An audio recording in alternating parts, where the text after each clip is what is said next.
So I've talked a lot about discipleship and what it really means. I think a disciple is someone who acts, thinks, and treats others the way that Jesus did, or is at least doing their best to do so. But it begs the question, so I'm trying to talk people into discipleship. What is in it for you? Like, what's the point of becoming a disciple? Well, if this goes according to plan, then this video should be releasing around Independence Day, July 4th. And we should maybe talk about the nature of Christian freedom and what it means to really find yourself and the ability to actually be yourself in all circumstances. And that's what we're talking about this week. Hello, all. I'm the Mad Pastor, and Christianity sucks. It's boring. It's out of date. It's irrelevant, but it doesn't have to be. Let me explain why. So I want to start with a little bit of background for the text that I've chosen. I'm going to be reading from the book of John, the fourth gospel that was written, chapter 18, verses 33 through 38. And this is right before Jesus goes through this grueling execution process. He's got kind of one last chance to be interrogated by the Roman official who's in charge of the whole region. And the Roman official interrogates him, and this is how Jesus responds to his questions. So, John 18, 33 through 38. Then Pilate, that's the Roman official that I was talking about, then Pilate entered the headquarters again, summoned Jesus, and asked him, "Are you the king of the Jews?" That's the charge that has been laid at his feet. That's why they've arrested him, and that's why they want him punished, because he's claiming to be king of the Jews. Jesus answered, "Do you ask this on your own, or did others tell you about me?" And Pilate replied, "I am not a Jew, am I? Your own nation and the chief priests have handed you over to me. What have you done?" Jesus answered, "My kingdom does not belong to this world. If my kingdom belonged to this world, my followers would be fighting to keep me from being handed over to the Jews. But as it is, my kingdom is not from here." Pilate asked him, "So you are a king?" Jesus answered, "You say that I'm a king. For this I was born, and for this I came into the world, to testify to the truth. Everyone who belongs to the truth listens to my voice." Pilate asked him, "What is truth?" After he said this, he went out to the Jews again and told them, "I find no case against him." So, what on earth am I doing choosing this text for this time of year and this topic?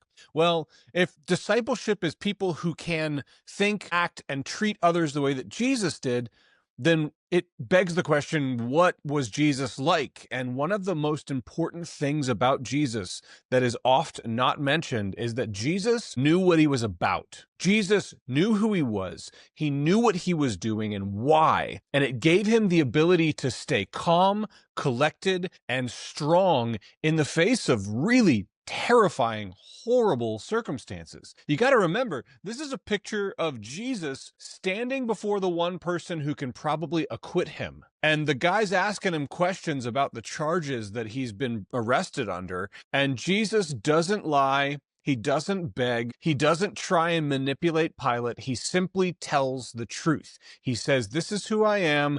This is why I'm here. And this is why they've arrested me. Now do what you will." Jesus also has said many times at this point in the story that he is going to face crucifixion. He knows where he's headed. He knows where this is leading. And he's calm, cool, collected, and has the ability to just stand up and deliver. Wouldn't you like to feel so comfortable in your own skin, to be so assured of who you are, not from the external things of this world, but from an internal source of power, living Christ inside of you? Wouldn't you like to have that type of security and confidence and, dare I say, freedom? This is what I think discipleship offers. It's not about a sense of belonging, although that is a byproduct. That's nice when you're a part of a community and you feel a sense of belonging. But as I talked about in my last video, belonging often comes with being beholden to. In fact, I was drawing some parallels between political affiliation. It feels like there's like this ultra left, ultra left for you guys, and ultra right that constantly are begging us to have the right think. And if you don't have the right think and the right speech and the right words and the right beliefs, then you are not part of them. And that's a lot of what the church has done to people. If you don't have the right think, the right vocabulary, the right way that you look and you talk and you act and you think about others and you engage with the world in this particular way, then you don't really belong. And that's the opposite of what actual Christian freedom is. Christian freedom comes from, I know who I am and I know whose I am. I know that there is a God who is gracious and forgiving, who has created me on purpose, and my job is to discover what that intention of my creation is. Who did God make me to be, and who is God continually making me to be? And then, with that kind of confidence and of affirmation from an actual holy, divine, external source that lives within us, I know that's contradictory, external, internal, but a living Christ that is beyond us and within us, when our affirmation comes from there, we are capable of amazing and incredible things. It seems more and more that our culture seeks that kind of affirmation and that kind of friendship and kinship and that kind of confidence and sense of self-being from really bad sources. We could call it selfie culture. Taking pictures that are posed, pre-planned, and not entirely honest online so that strangers who we don't interact with can tell us how great our life looks from the outside. And we substituted that type of affirmation for the real type of affirmation that comes from a divine community that wants you to be who you were created to be, and a God who made you on purpose, who made you the way you are with real intention and love and care. It's like high fructose corn syrup. We're getting all of our nutrition from sugary product that's been processed. It's like in your backyard, there's like a fresh fruit garden. There's like grapes on the vine, and there's oranges growing from trees. It's like eating hot dogs when you've got prime beef right next door. It's like playing solitaire when there's a party in the other room that's just rocking and rolling and having a great time. This is what we're doing now with our culture.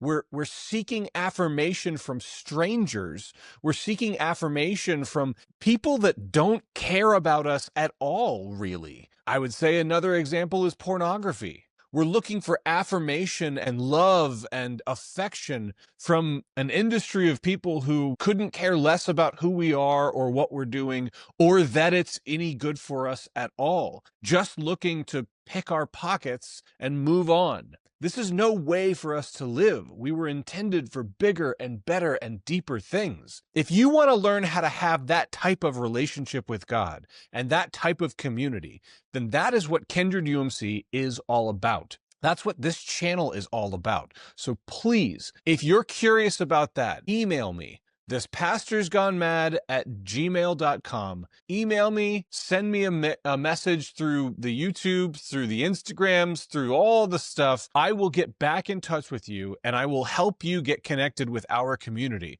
whether it's virtually if you live somewhere else in the world besides Orlando, Oviedo area. But if you're in that area especially, we're going to be meeting in person very soon. We have a space in Oviedo Mall that we are going to be leasing. We've actually just gotten approval from our higher ups. We've agreed on the lease terms and everything. So we're moving forward strong. It's very exciting. And you can be a part of that if you want to. So I've been the Mad Pastor. This has been my Independence Day freedom message for all of you. May the Lord bless you and keep you. May the Lord make his face to shine upon you and be gracious unto you. May the Lord lift up his countenance upon you and give you peace. Amen.